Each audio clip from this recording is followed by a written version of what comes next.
one thing I do want to ask, like the poster for this film, I was looking at it before the interview, and like Awesome.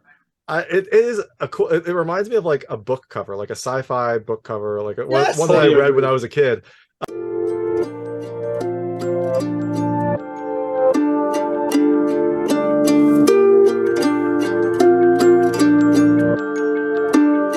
Hey everyone, this is David Stark from Watcher Pass. Today I'm joined by Garo Setian, Olivier Gruner, and Rachele Brooke Smith of Space Wars: The Quest for the Deepstar, which is coming to theaters on April 21st, 2023, digitally on May 2nd, 2023, and on DVD on May 9th, 2023. I'm going to talk to them right now. And while you're watching, if you can like and subscribe to this channel, that would be fantastic. I'll spend a lot. Thank you.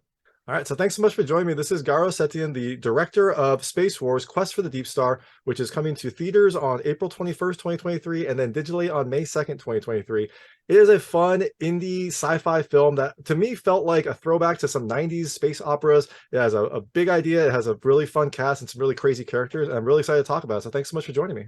Thanks for having me, David. I really appreciate it. Of course, of course. So yeah, I guess the first question, it's always a nice question to start off with. How did you get involved in the film? You're the director, but how did this kind of come across your desk, and how did you get started on this? Well, I edit movie trailers for a living. I've cut over 430 movie trailers. I've been doing it for years. I worked at Lionsgate for 16 years, and I have my own company that does them, Hungry Monster Entertainment.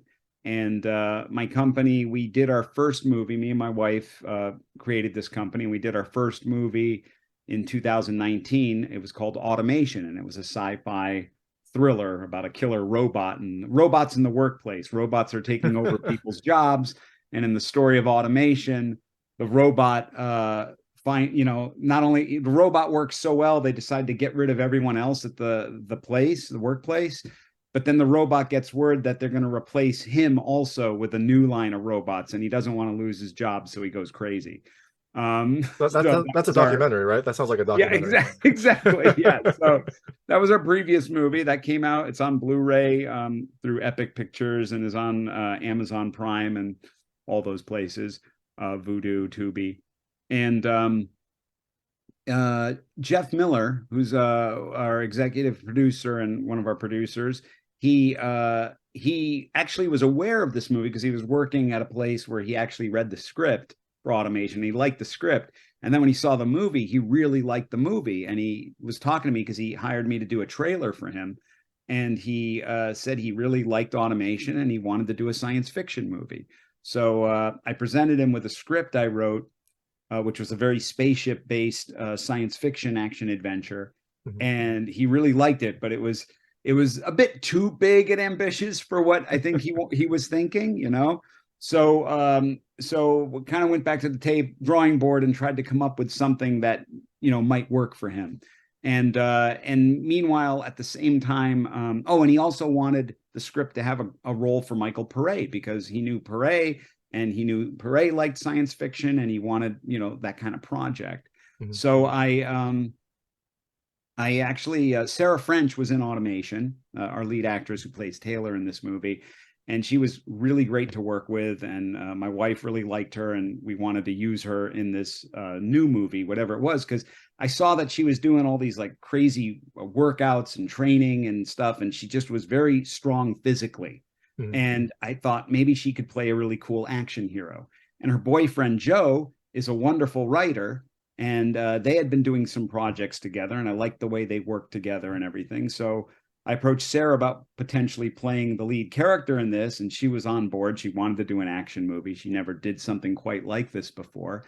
And she said Joe would love it too. I mean, he loves science fiction. So that's basically how it started. Me and Anahit went out to dinner with Joe and Sarah, and we just sort of figured out what we wanted to do. And it was really a matter of I had a certain amount of an outline done, and I knew certain action set pieces and things I'd like to do. And Joe helped me develop that into a story that could work. And once we presented that story to Jeff Miller, he approved the story, and then Joe went to work and wrote the screenplay. And here we are. That's That awesome. was back in that all began in 2021, I Mhm. believe, or 2020. In fact, it's funny. The first person I called when I said we were gonna like do this was my composer, Joel Christian Goffin, who Oh, did the nice. music on Automation. And I told him, hey, I want to do this. We're thinking of doing a big science fiction. You know, at the time it was going to be more like a Western sci-fi, and there's still some Western elements in it. And I said, could you do something that's like Elmer Bernstein meets James Horner meets John Williams, you know? And he's just like, all right, you know? And then a couple hours later, he sent me a cue of music. And it's basically the same cue of music you hear at the beginning during the title sequence of this movie. And I loved it. It's like, oh my gosh, this is exactly what I wanted, you know? So when I was meeting with Joe and Sarah, I'd play the music. And then when Joe and I were working on the script, I'm like, here's the music. This is going to be the music, you know? And this is what we did. I mean, I knew I wanted this big, brash, you know, big sounding orchestral score to this movie, you know, really over the top and powerful and exciting. And yeah, he knocked it out of the park. I love that you had the music so early on, because I love the music also. I thought it was like the perfect fit. Like I keep saying, it reminded me of like some of the classic older like space opera type films, like definitely kind of the Star Wars soundtrack, other kind of TV show movies where you've got this like big larger than life battle, or this thing is happening and the music's blared and you're like really getting behind the main characters, and the protagonist is like against all odds, you know, doing what he can, or she doing what he or she can. So I think that was fantastic. It's a great way to start, to have that kind of feel in your head when you're writing and or making the movie.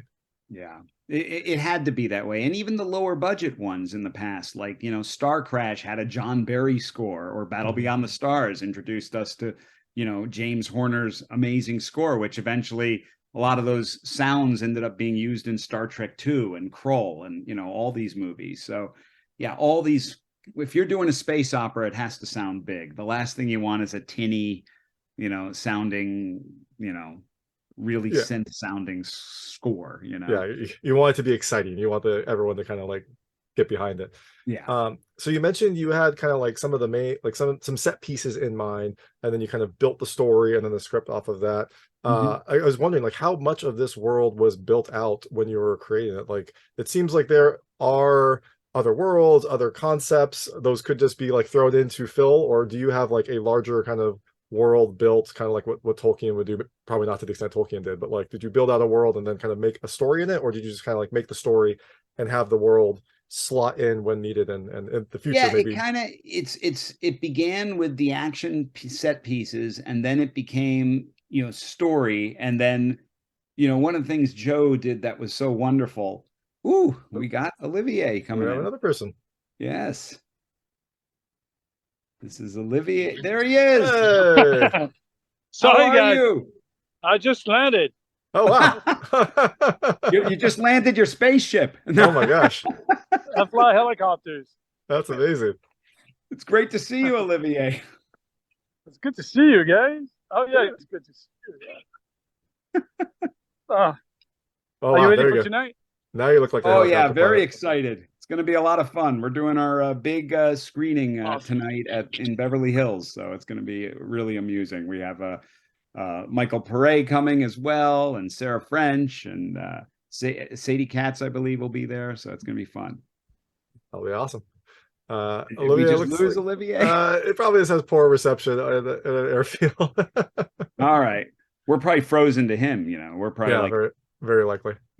But hey, that is Olivier Gruner, who plays Dijkstra in the film. So, well, we'll get him back. Yeah, I'm sure he'll come back.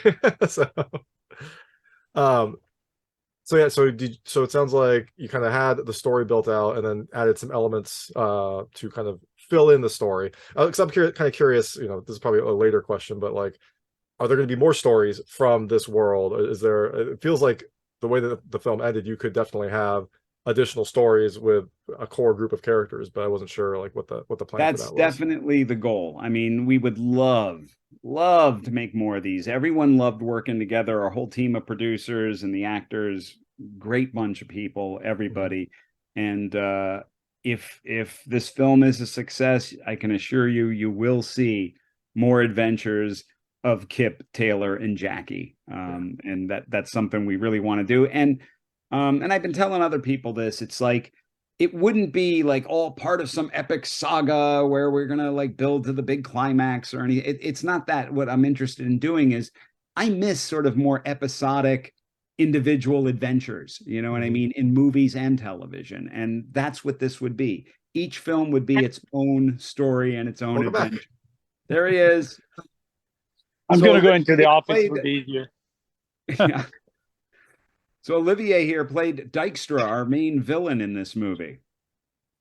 Well, everything is relative, you know. Mhm. You are the villain, but I think I could be the good guy for the villain, you know. So there's not really a villain. You did have a goal, and guess who's just popping in now also here? Someone else is joining.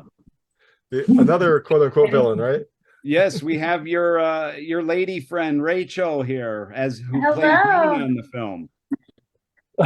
Look at her. She makeup and stuff. You're like the star.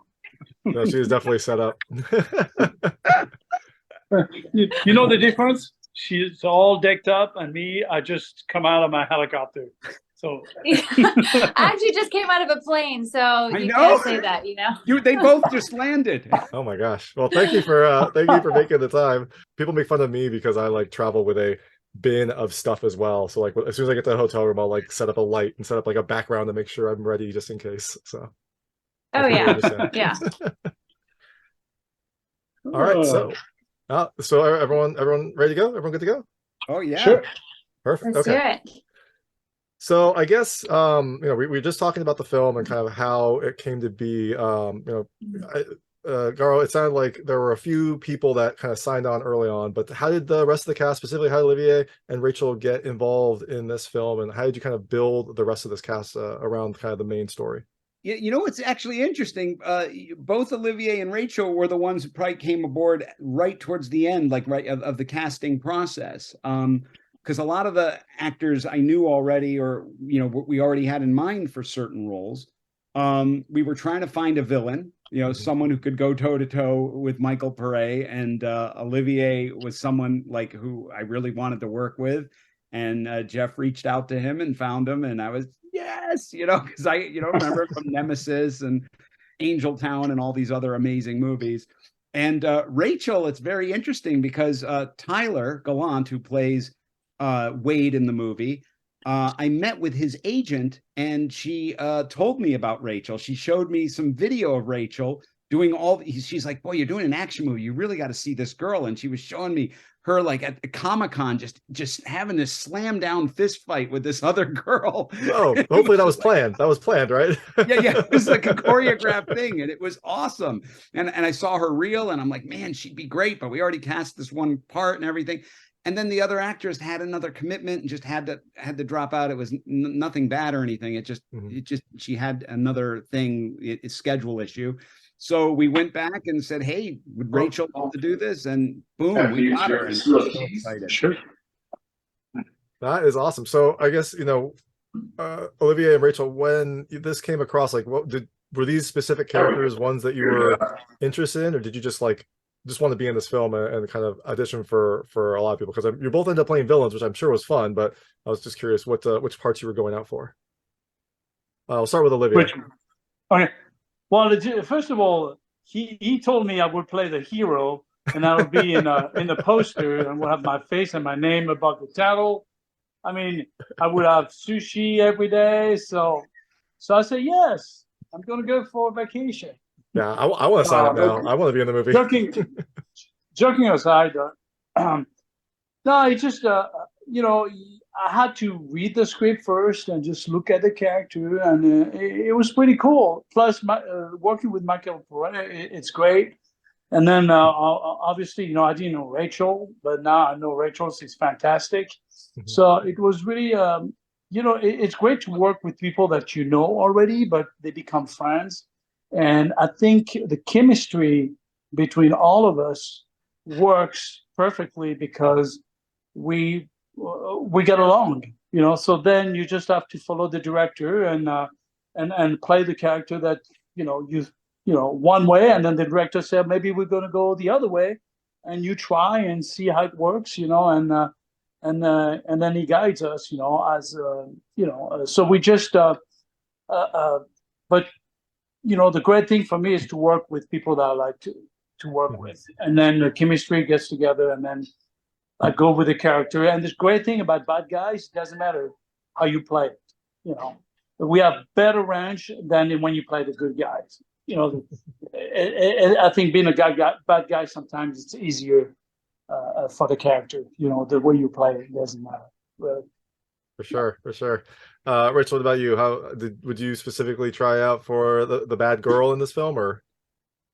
No, it was just my agent had talked to me about the project and sent me the script and the character. And I'm always looking for characters that are especially really like badass female characters, especially because I do have a gymnastics, martial arts, dance background, and those kind of opportunities I'm just always really excited about. And especially when I read the script, it was such a fun script, and there was such defined characters and such a great message to it as well, which I'm always, you know, really passionate about, being a part of stories that are really entertaining and really fun, and, you know, also badass, but really have this message of just a really great message that people can walk away feeling inspired, empowered, and especially with this one, had a really powerful message about fighting for family, and I just really resonate with that a lot. So, and this character Mina, I mean, it was such a fun character, and I was so grateful my first day on set when I got to meet and work with Olivier, because he was just so fun to work with. I mean, everybody in the cast and crew, it was just such a great feeling on set, and everybody was there because they were passionate about the art. You could tell there was no divas, everybody was there to like work hard, show up, super prepared, super ready to just play. And that I think you can see that, you can feel that when you watch the film too. Yeah, for sure. I mean, that's something that kind of struck me about the movie. It seems like a very fun group and a very fun set. Like, it seems like everyone is having fun and enjoying kind of what is being created. So, and that definitely does come through when you're watching a film. There are definitely films that you can watch, and if everyone is having a good time, then you also just by, you know, osmosis or whatever, have a good time as well. So yeah, it sounds like that's exactly what this film was like. Definitely. And so, you know, you both got to play bad guys. Is it more fun to play a bad guy? Did you have to do any like different prep than other roles that you've done? I'll start with you, Rachel. Oh, okay, back to me. Yep. You know, it's interesting because I think every role has its It's better, otherwise you can't turn the blade. I didn't hear what he said. He's getting his helicopter prepared. I know. I think that every role I take on, I try to, you know, really find what's unique about that person. And I've played all kinds of different roles, especially some other different types of villain roles. But I think it's always for me finding something unique about that person, about that story. And I mean, I don't know that question of is it harder to play a good guy or bad guy? I think it's really relative to the person. Yeah. I often find that it's a lot easier for me to play people who are extremely different from myself. So this person being very different from me, I love those kind of characters.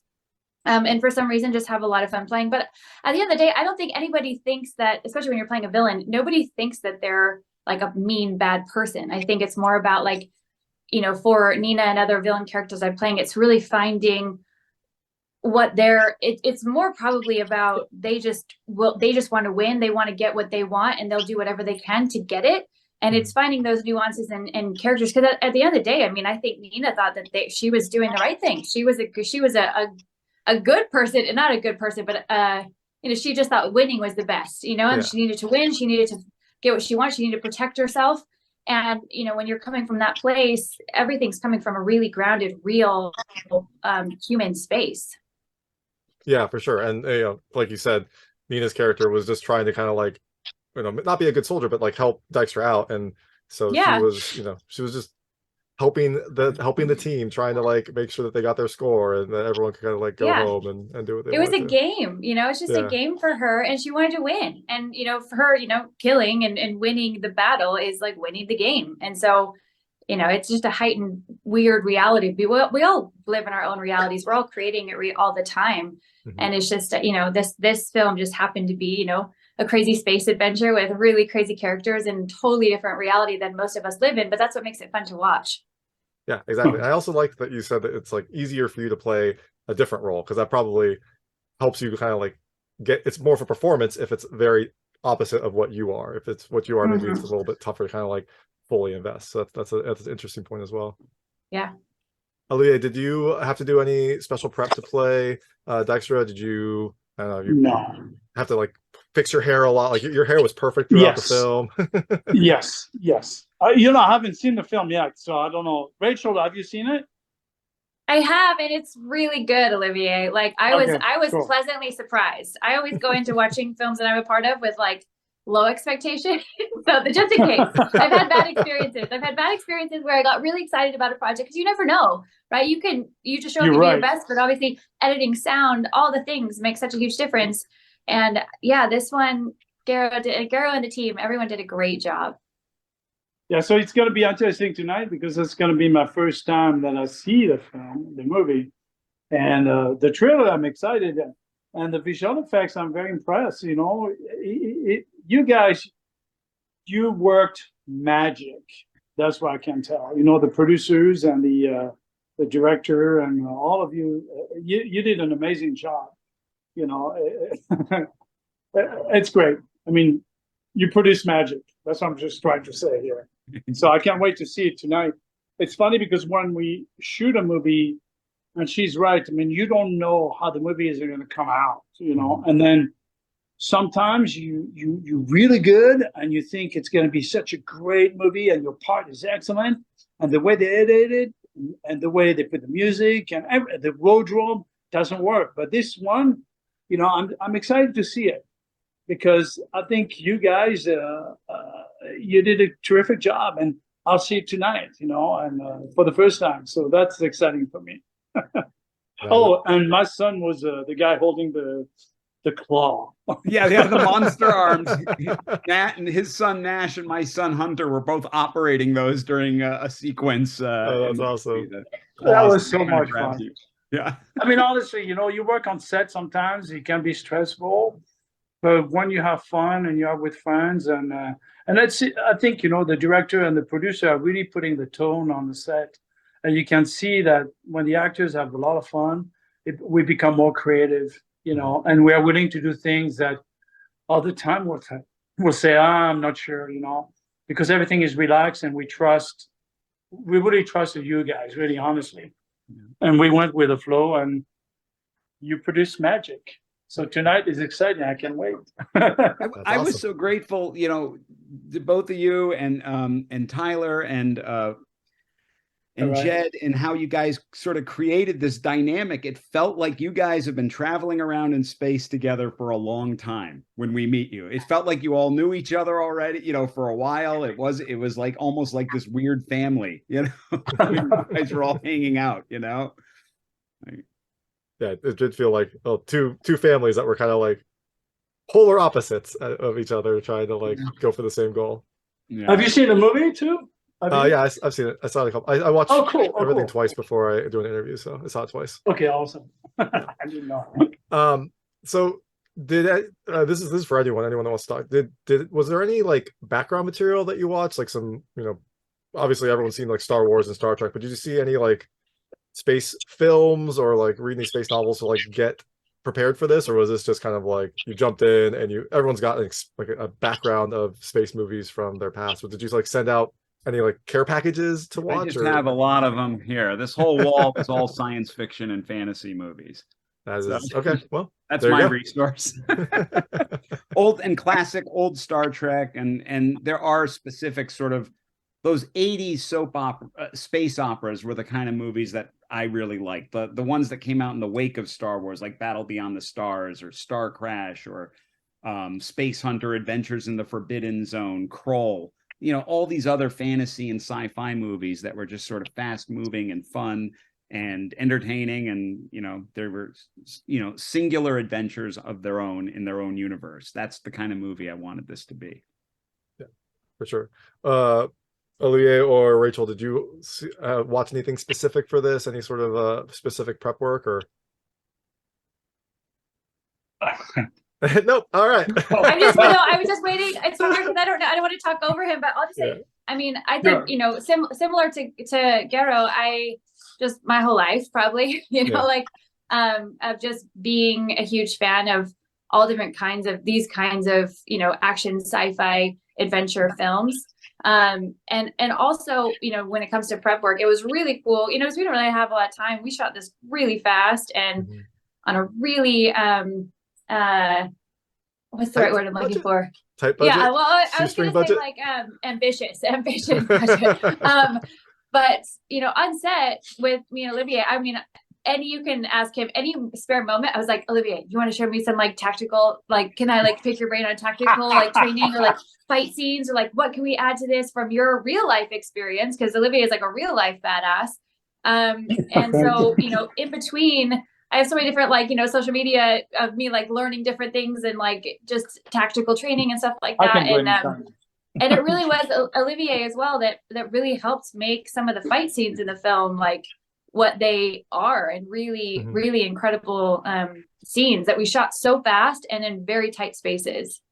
Yeah, and I could just add, I mean, we had our stunt coordinator, Alan Woodman, for certain days, and he was there for like when Paré and Olivier had their big fight, and when Tyler and Sarah, I think Tyler, yeah. I know, it makes up Tyler's character with Tyler and Sarah having their big fight.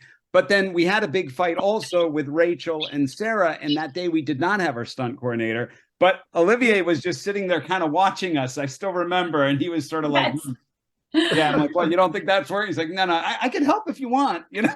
We'd love you to help. And he got up there and he really helped us make that scene work like way better than we originally had in mind. So that's awesome. And that definitely speaks to kind of like the indie experience where like everyone just kind of like wears multiple hats because you just kind of want to get the movie done and you don't have the time to bring everyone else in.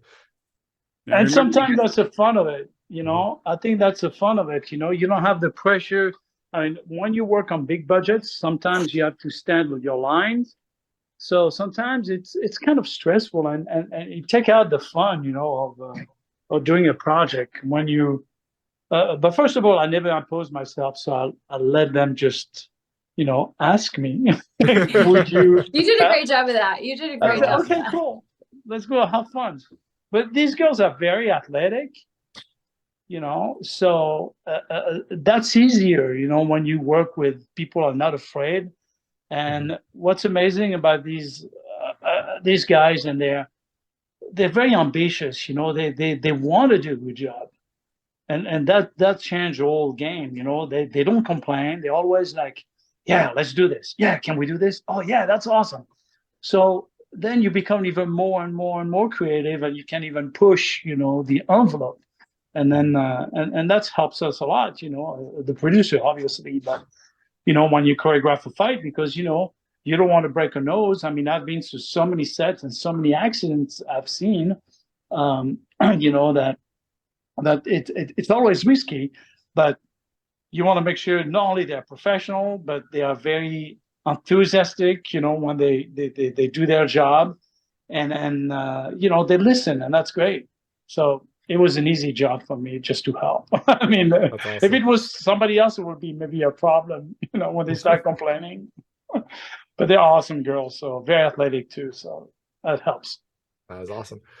Speaking of the timeline, Rachel, you mentioned that there wasn't a ton of time. How much time did you all have to shoot? Because I know that there was at least a couple locations and like some, you know, green screen type areas. How much time did you have to shoot, and how you know, how would you use that? This is for Garo, I guess. Oh yeah, it was like we shot 9 days on the sets. Oh my gosh, that's insane. And then 2 days for the exteriors, and then we had 1 day of pickups. So okay, so yeah, that is a tough schedule. Wow. No, but you know, we really planned it out well. I mean, Joe Knetter is also a producer on the movie, not just the writer. And we sat down together and really planned out what we could do, you know, because all our sets we had like 3 stages basically, and we had to like build a set, shoot out that whole set, move to the next set, and then that other set would be rebuilt while we were filming on the other set. I remember that. We would just keep shifting around. I mean, there was one day chairs. Took a long time to get the set ready, and you know, but yeah, and our guys were working round the clock. I mean, you know, very little sleep, just trying to get all these sets together in time for our shoot. But we did it, and it all worked out. It was really something.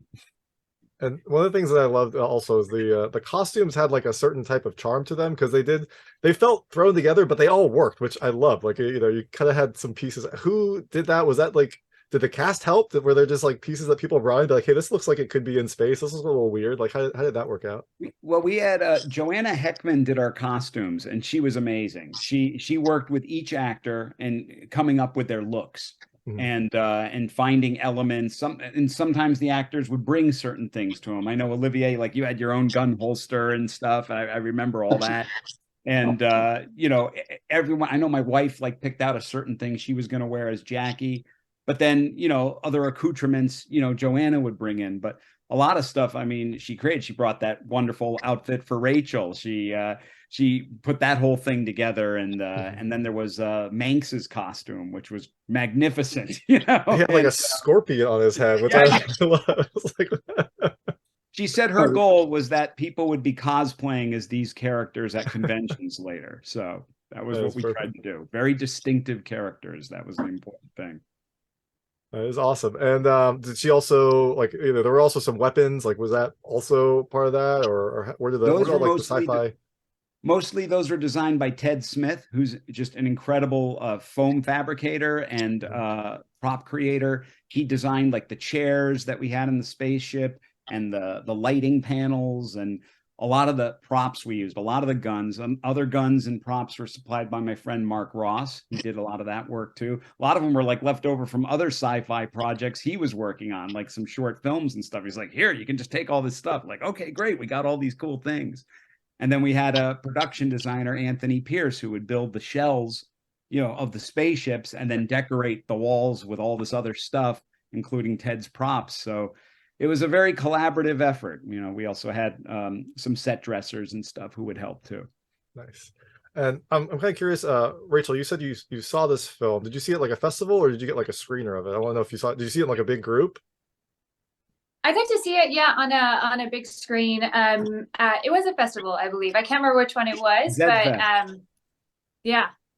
Well, and so it sounded like it was a positive experience. What was that like? Because I know it's always difficult when you're going to see a film that you're in, and maybe this is the first time that anyone's seen it, so like you're not sure how it's going to end up looking. What was that whole experience like?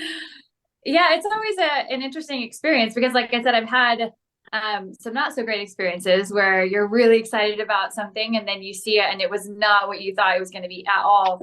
And so this one, like I said, I was just really pleasantly surprised, and everyone that was in the film that wasn't a part of the film just like absolutely loved it. You know, like they're just like, man, for, you know, especially what I think is really fun about this film is that we don't have a lot of them anymore. I think there used to be a ton of films like this, and they were just really fun and feel good, and you know, like action adventure that didn't need to be some huge massive thing with, like, you know, I mean, love Marvel, but you know, just the difference of what it is to have just this really fun kind of Totally it just had, you Yeah, know, and I just think we're missing a lot of that, and I think people want that again.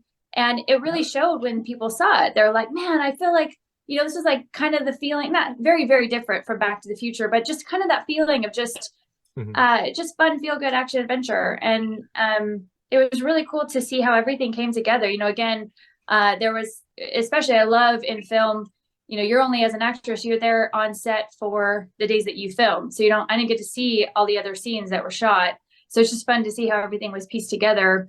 And some of the people that we worked with, we never even got to meet because they were totally different days. Like Sadie, you know, like Sadie's character in the film, we had done scenes with her, but we never got to like see her in person or film with her. So it was just really cool to see, you know, how it all came together. That is awesome. And yeah, that's a fun experience too. You're seeing people in the movie, they're like, who is that person? Or like, I never got to actually meet them.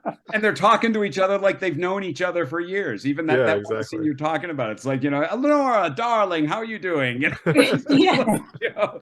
And the way Sadie's react, Dykstra, you know, she knew you for years. You know, you felt like there was history with these characters. We tried to create a very lived-in universe, and that I think really comes across, I think. For sure. Yeah. And one thing I do want to ask, like the poster for this film, I was looking at it before the interview, and like It is a cool. It reminds me of like a book cover, like a sci-fi book cover, like Yes. one that I read when I was a kid.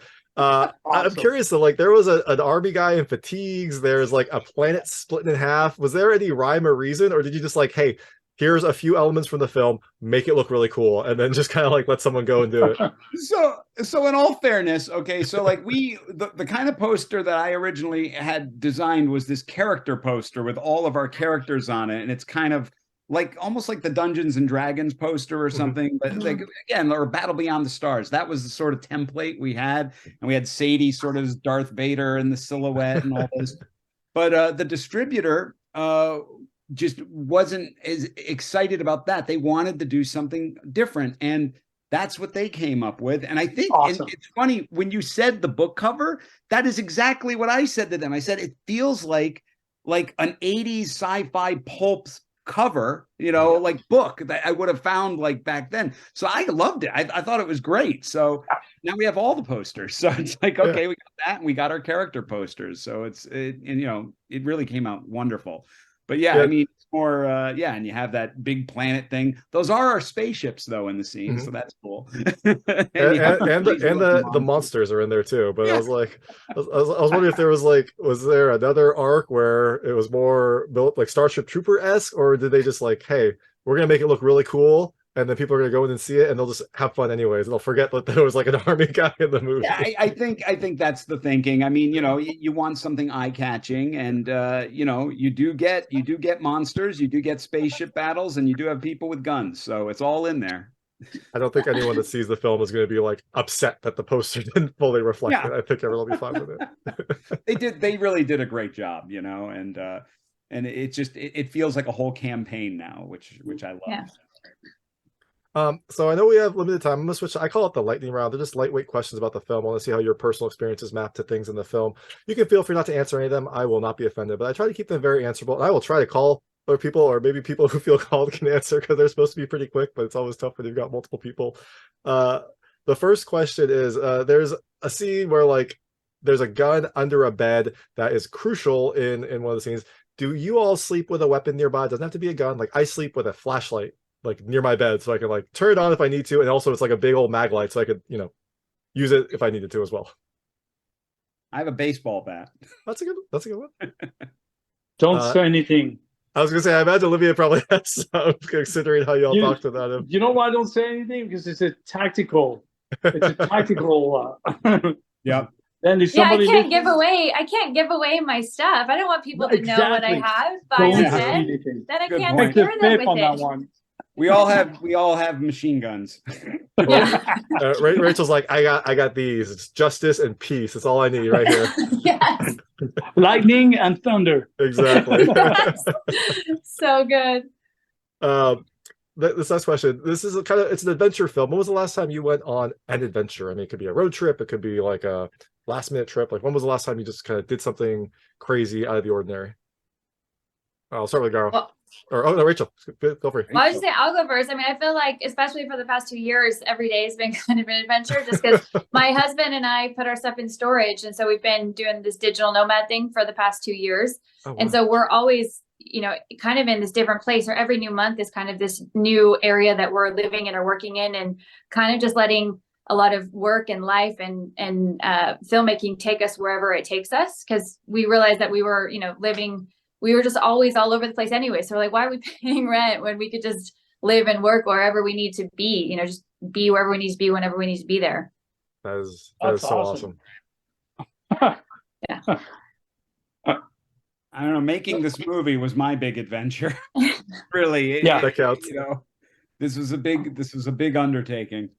And I spent about 8 months editing the movie, and you know, working with the effects and coordinating all that. So it was actually maybe a year of doing all that. So it was a lot. Yeah.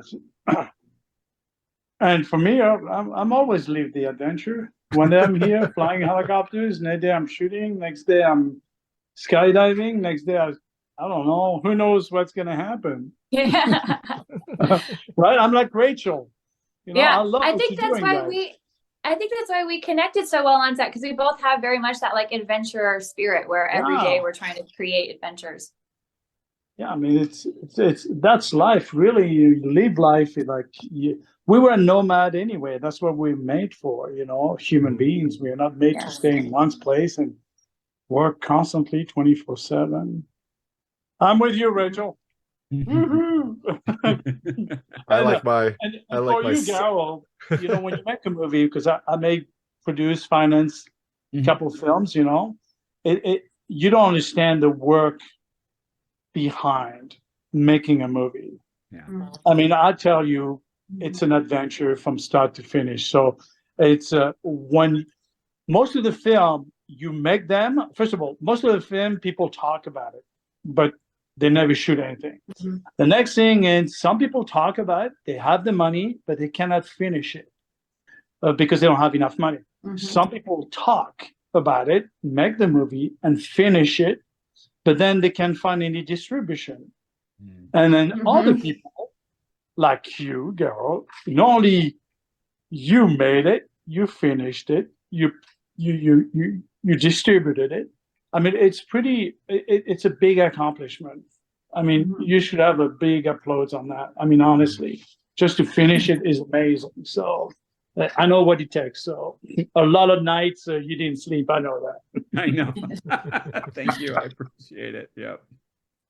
I'm just so happy to have this amazing crew and team. I mean, really, to put this vision to life, it's incredible. So we're living the dream. This is fantastic. I mean, we're having so much fun, Anahit and I, with this. So yeah, and today's a big day. Like, I love that it's like the premiere day. You get to kind of see see it in the big screen as well. Yep. Yeah. Did you have the feeling when you watched for the first time? I don't know if you did that, thinking, wow, we have something, even if it's not, you know, even if you didn't put the music together, but just at least when you have the first cut or maybe a little Polish one, that you're like, I got something there.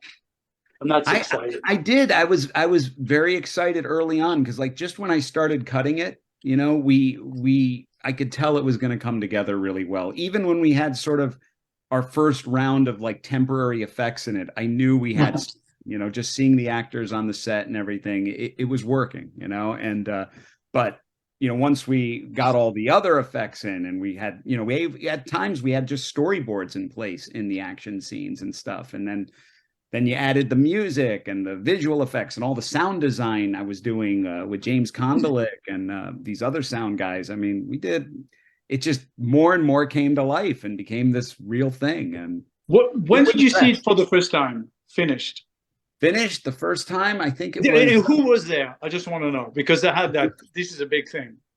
You know, this is actually big. So remember my Uncle Billy, the one whose offices we were shooting in? Yeah. He was 92 years old. He was letting us film. And at one point, he was like still working at his desk while we were filming scenes right by the wall and everything. So my Uncle Billy let us film at this place, which was incredible. Uncle Billy, he did get sick earlier in the year before, like 6 months before we started filming. It was like Christmas before, like a year before. He did get COVID and it hurt his lungs. He was 92 years old and he was moving around with an oxygen tank and everything, but he really wanted me to do this movie at his place and he let us do it. And the most gratifying moment for me was when we had the screening. In Las Vegas, we had that screening and he got to see the movie on the big screen. And my dad was there too, which was incredible. Oh, that's awesome. Yeah. And my dad, he's been the biggest supporter of my stuff my whole life. I mean, when I was a kid making little films with a Super 8 camera, he would operate the camera and I'd move the dinosaur toys through the scenes or spaceships and things. Like this is the kind of stuff I used to do. But my uncle got to see the movie and he was just like, wow, ain't that something? He was just so excited about it and so proud of me. And it was just so wonderful. I said, look at this, you know, you were a Korean War veteran and, you know, you were a builder and a contractor and he sells wheatgrass and all these things. And now you're a film producer too and everything. He did end up passing away like just 2 months later. Oh, so no. It was, yeah, but it was, you know, I mean, he had an incredible life and it was just so cool that, you know, we got to have this sort of experience together with this and he got to see it all the way to the end. So it was great. That's awesome. That was awesome. Cool. All right. Well, moving right along. This film, one of the characters swipes a like prized memento. It's a coin from another character. Do you all have any like prized mementos, either family heirlooms or things that you have gathered that you would like cherish more than other things?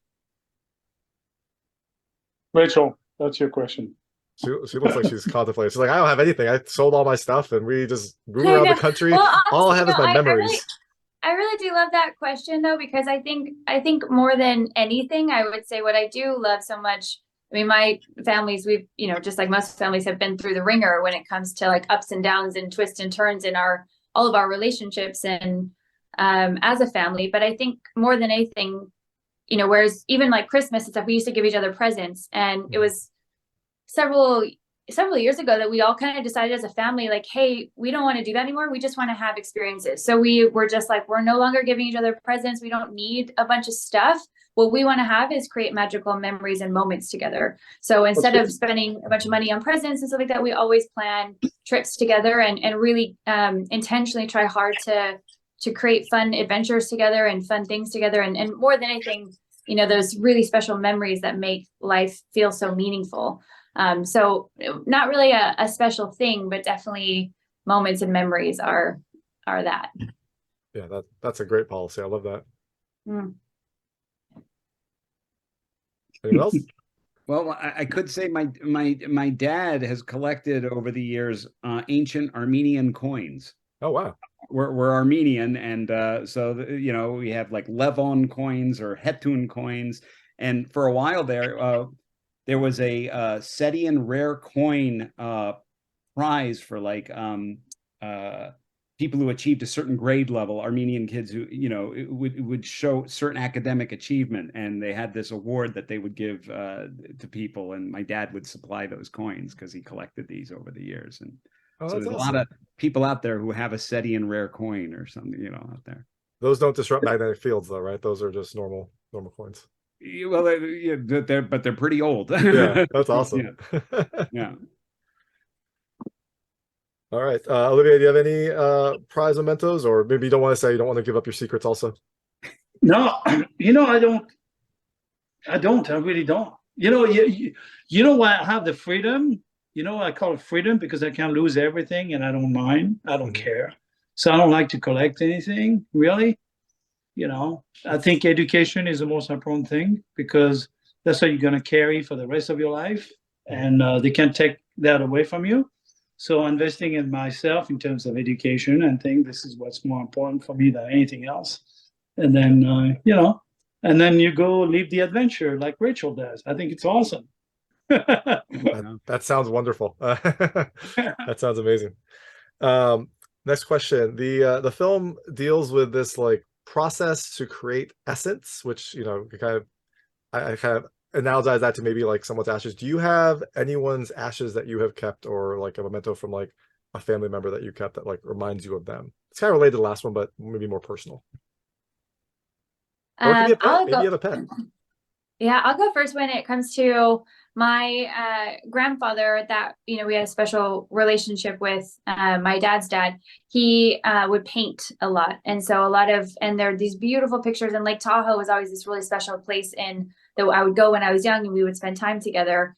And he passed away several years ago, but we have these like paintings in my parents' house nice. Of his. And I think those paintings will just forever be super special. And it's so great that every time I get to come home, it's like, right, we eat dinner together in front of this big painting of Lake Tahoe that my grandpa painted. And it brings back all these memories of him and us and things that he taught me. And so, yeah, I think when it comes to like that essences, that's really special. That's awesome. Garo, anything? I assume maybe you have some rare Armenian coins that remind you of your family.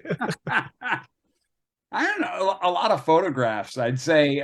It's trying to think of like one specific thing.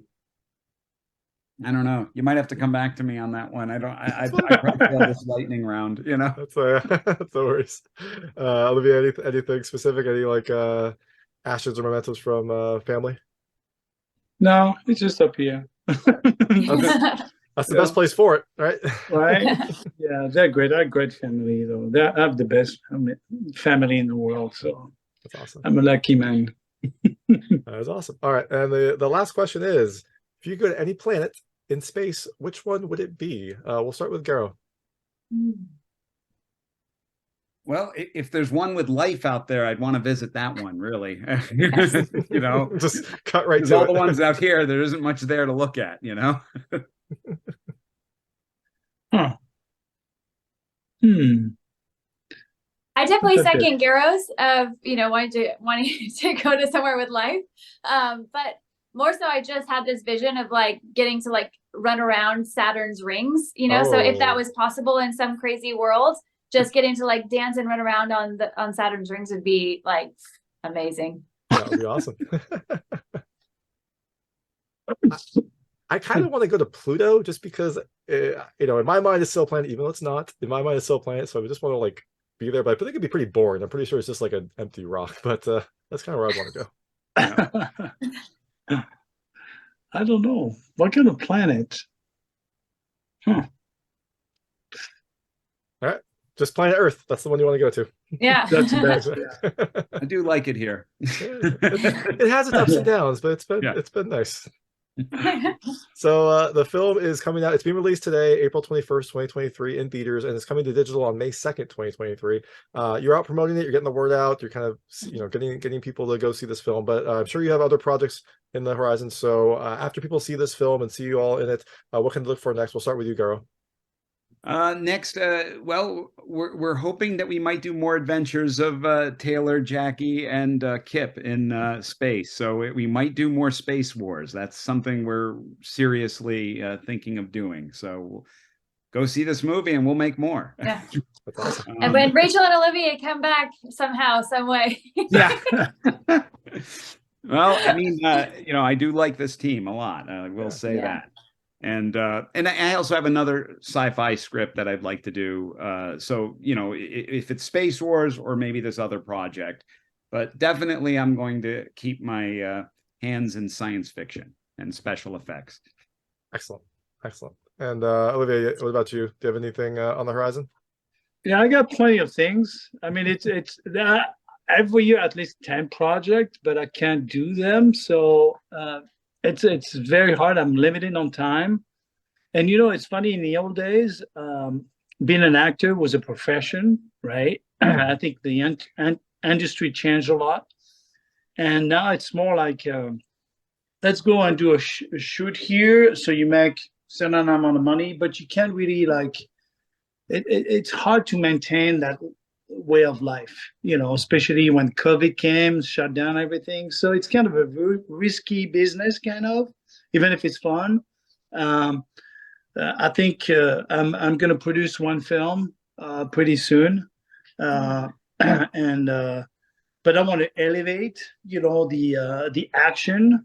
I don't know if you have seen Kharkov.